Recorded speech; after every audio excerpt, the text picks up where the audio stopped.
Hi everybody, welcome to Erica's 2 cents worth on using your Pilates Pro Chair. I am a certified Pilates and fitness instructor. I wear many hats, and if you have been enjoying your Pilates Pro Chair, I want to give you a little one-on-one experience of what it would be like to go a little deeper learning with a teacher one-on-one. One of the biggest things I want to start off with is talking about the pelvis and how important the pelvis is when we're utilizing our Pilates Pro Chair. So I want you to think of your pelvis as a bowl, front, side, and back. It's so important that in Pilates we are engaging our core properly. If we're not engaging our core properly and we're going through our leg work series, we actually can create more issues in the body. Just to let you know, I'm a little over 1 year bilateral hip replacements, and Pilates has been a wonderful godsend. I'm 52 years old. I had it a little young because I'm a retired dancer and I love ballet, but it didn't love me for long term. But now I'm back to dancing and doing all the joyful things in my body, and I want to help you learn all the nuances of how to properly engage your core, aka your powerhouse in Pilates.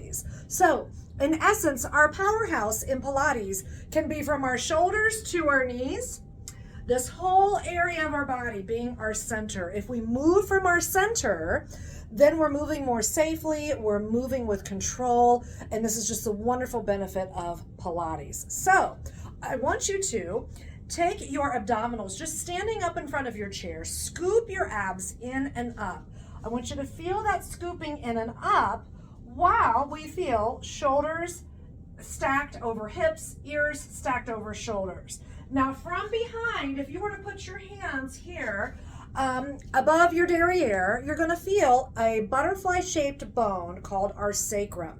And our sacrum is so important, and on each side of our sacrum are our SI joints. When we live the modern Western lifestyle and we are not staying pliable but toned and strong in our center, they can actually fuse together as we age, and that can create a slew of health issues that no one wants or needs. Ain't nobody got time for that, right? So I want you to really be intentional of how you're utilizing your core from the front, side, and the back while you're using your chair. So I want you to feel the glute muscles are wrapping around the sacrum, creating a supportive girdle, if you will. You'll often hear people talk about Joseph Pilates saying, zip in your girdle, zip in and up. So the scooping of the abs in and up with the wrapping of the sacrum through the glutes. We've got our glute medius and our glute maximus, and underneath all of that is our glute minimus. They're all working together for you.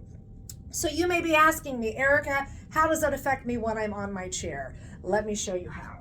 So as you come onto your chair and we get into the leg work series, we bring the balls of our feet and the heels together. And I want you to notice that you can scoop in through the front and you can wrap through the back. And if you want hands to the side, eventually maybe arms here. Some of you might have a unit that has the longer arms, and if you're just beginning, you can start there. So let's talk about that in our seated leg series. We start off with the foot bar nice and high, our heels are high and together, and our arches are high. We have our support. You might even find holding onto the side handles helpful. But what I want you to refrain from doing is pushing the legs down and rocking your pelvis forward.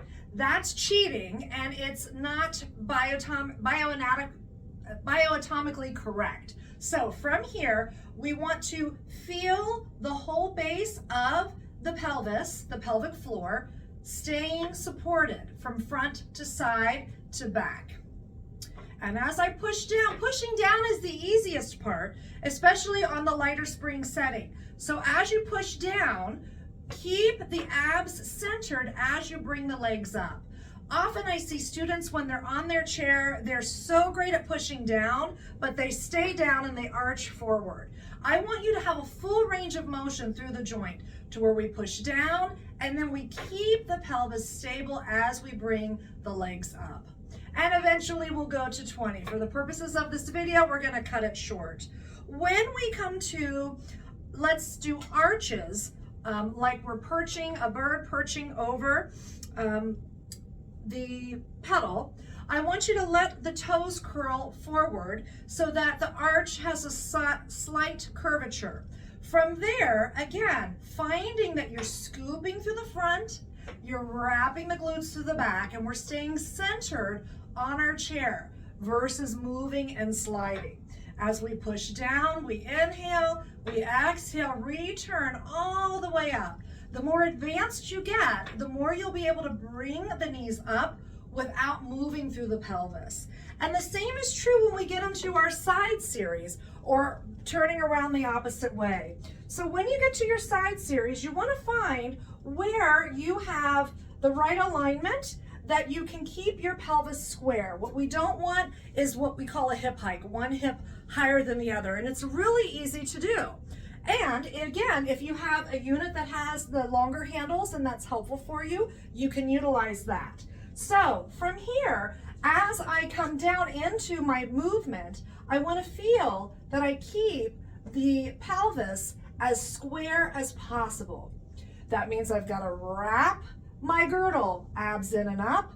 I'm squeezing the sides of my glutes, my glute medius and my glute maximus as we come around. Good. Now, where it gets even more tricky is when we come into our bipedal motion. So you're going to gently push and rotate so that we make two separate pedals. And I'll demonstrate this again from the perched position, but well, actually I lied. Let's go into heels. Now, often I see people when they're working on their home unit, they've got their heels on the pedal, but the feet are just not really active. The way you want to be working is flexing the toes towards your face. This way we're working through the front of the shin and the front of the leg. Again, hands can be here, you can hold on for support, and as we press down, we keep the pelvis square, we keep breathing, and we keep the connection inside the hips. When we get to bipedal motion, where we're running, as you may experience in your practice, I often see this happening. So less is more. In the beginning, it's better to start with a smaller range of motion and control that. And you may or may not know this, but Joseph Pilates, before it was called Joseph Pilates, he called it controlology, meaning we're controlling every micro movement for the betterment of the health of the spine and the body. So feeling that connection of the scooping and the wrapping will keep the pelvis still. You want to keep weight centered within both hips as you're working. Yes, one thigh is moving up and the other is moving down, but you feel that connection and that centeredness. So thanks for hanging out with me today. I hope that you learned a different way to go deeper into your body, and look for video 2 where we're going to talk about specifically how the leg work affects our spine directly. Peace out.